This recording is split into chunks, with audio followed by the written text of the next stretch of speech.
सिलीगुड़ी नाम के एक छोटे से गांव में एक आदमी सर पर टोकरी रखे अपने बादाम बेचकर गाते हुए घर की ओर जा रहा होता है।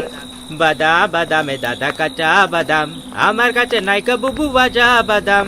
বাদাম বাদাম में दादा कच्चा बादाम, আমার কাছে নাইকা বুবু বাজা बादाम।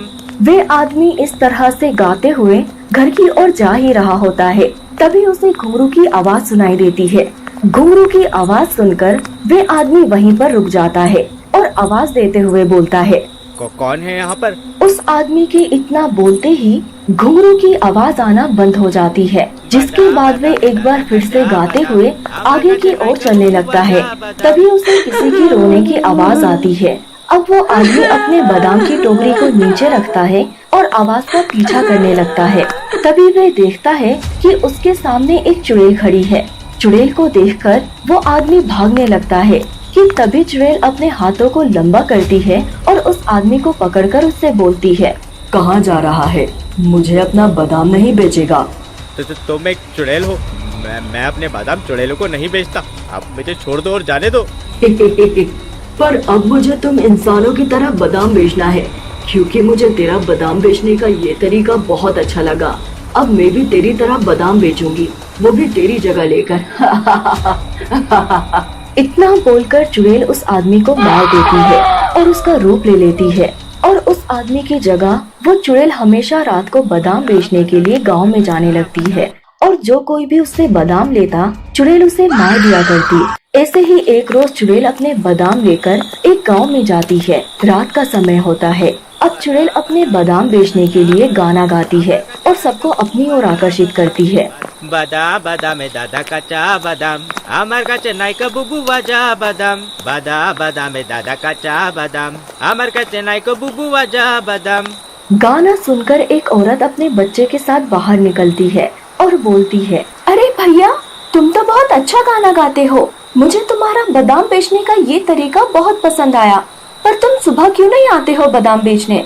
मैं सुबह दूसरा काम करता हूँ, इसलिए मैं रात के समय में गांव जाकर अपने बादाम बेचता हूँ। ये तो बहुत अच्छी बात है भाई साहब।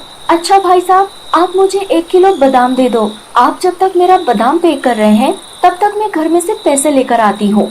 ठीक है बहन जी। इतना बोलकर वो औरत पैसे लेने के लिए अंदर जाती है और चुड़ैल उस बच्चे को अकेला देख उसे अपने साथ उठाकर एक जंगल में ले जाती है, जहाँ वो उस बच्चे को एक पेड़ से बांध देती है और हंसते हुए बोलती है, क्यों, तुझे बादाम पसंद है ना? बच्चा चुड़ैल की बात सुनकर गर्दन हिलाता है, जिसके बाद चुड़ैल उससे बोलती है, तुझे बादाम पसंद है ना, और मुझे इंसान। एक काम कर, तुम मेरे ये बादाम बेच कर खा और मैं तुझे खाती हूँ। इतना बोलकर चुड़ैल हंसने लगती है और वे उस बच्चे को भी मारकर खा जाती है। अब इसी तरह से चुड़ैल आए दिन किसी न किसी गांव में जाती और गांव के लोगों को मारकर खा जाया करती। देखते ही देखते धीरे धीरे सभी गांव में से लोग कम होने लगते हैं और उनका कुछ अता पता नहीं चलता। जिसके बाद सिलीगुड़ी के मुखिया अपने सभी गाँव वासियों से बोलते हैं, गाँव वालों, हमें कुछ पता नहीं चल रहा है कि हमारे गांव से आए दिन एक एक इंसान किस तरह से गायब हो रहा है। इसलिए मेरी आप सभी से विनती है कि आप सभी लोग अपना अच्छे से ख्याल रखें। पर मुखिया जी, ये सिलसिला बहुत तेजी से बढ़ रहा है। अगर इसी तरह से चलता रहा तो हमारे गांव में एक भी आदमी नहीं बचेगा। इसके लिए हमें कोई न कोई कदम उठाना ही होगा और पता लगाना होगा कि आखिर यह काम किसका है। आप गांव वाले मानो या ना मानो, पर मुझे उस बादाम वाले व्यक्ति पर ही शक है, जो कि हमेशा रात को ही बादाम बेचने गांव आता है और उसके जाते ही हमारे गांव से कोई न कोई एक व्यक्ति गायब हो जाता है। मेरी मानो तो हम सभी को उस बादाम वाले के ऊपर कड़ी नजर रखनी चाहिए। तुम सही बोल रही हो।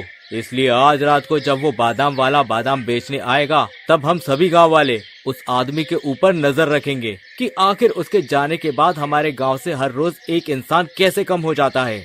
इसी तरह से रात हो जाती है। अब हमेशा की तरह चुड़ैल रात को फिर से बादाम बेचने के लिए गांव में आती है और उसकी आवाज सुनकर एक औरत उससे बादाम लेने के लिए बाहर निकलती है।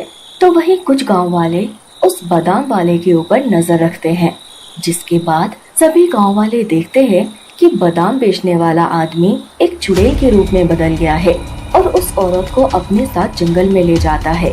जहाँ वे चुड़ैल उस औरत को मारकर खा जाती है और गांव वाले कुछ नहीं कर पाते। ये देखकर सभी गांव वाले बहुत ज्यादा डर जाते हैं और अगली सुबह होते ही एक बाबा के पास जाते हैं और सारी घटना के बारे में बाबा को बताते हैं। जिसके बाद बाबा गांव वालों से बोलता है, तुम गांव वाले डरो मत, मुझे पता है वो चुड़ैल कहाँ से आई है। वह एक आश्रित आत्मा है जो वर्षों से जंगल में भटक रही थी, परंतु जब उसने एक बादाम बेचने वाले को देखा तो उसको बादाम बेचने का ये तरीका बहुत पसंद आया। अब वो चुड़ैल बादाम बेचकर लोगों को अपनी ओर आकर्षित करती है और उन्हें मारकर खा जाती है। पर बाबा, हम चुड़ैल से अपनी जान कैसे बचाएं? हमें इस चुड़ैल को खत्म करना होगा। आज रात को जब ये चुड़ैल बादाम बेचने के लिए गांव में आएगी तो मुखिया साहब, आप उसके पास बादाम लेने जाएंगे और जब वो आपको पकड़ेगी तब आप ये माता रानी का लाल सिंदूर उसके ऊपर डाल देना। माता रानी का लाल सिंदूर पड़ते ही चुड़ैल कमजोर हो जाएगी। उसके बाद मैं उसे अपने वश में कर लूंगा। अब गांव वाले ठीक ऐसा ही करते हैं और रात को जब चुड़ैल बादाम बेचने के लिए गांव में आती है तो मुखिया उससे बादाम लेने जाता है। जैसे ही चुड़ैल अपने असली रूप में आती है और गांव के मुखिया को पकड़ती है, मुखिया लाल सिंदूर चुड़ैल के ऊपर डाल देता है। अब चुड़ैल कमजोर पड़ जाती है। तभी वहाँ बाबा आ जाते हैं और वे अपने तंत्र विधियों से उस चुड़ैल को अपनी बोतल में कैद कर लेते हैं और उस बोतल को नदी में फेंक देते हैं। और इस तरह से सिलीगुड़ी गांव बादाम बेचने वाली चुड़ैल के चंगुल से आजाद हो जाता है।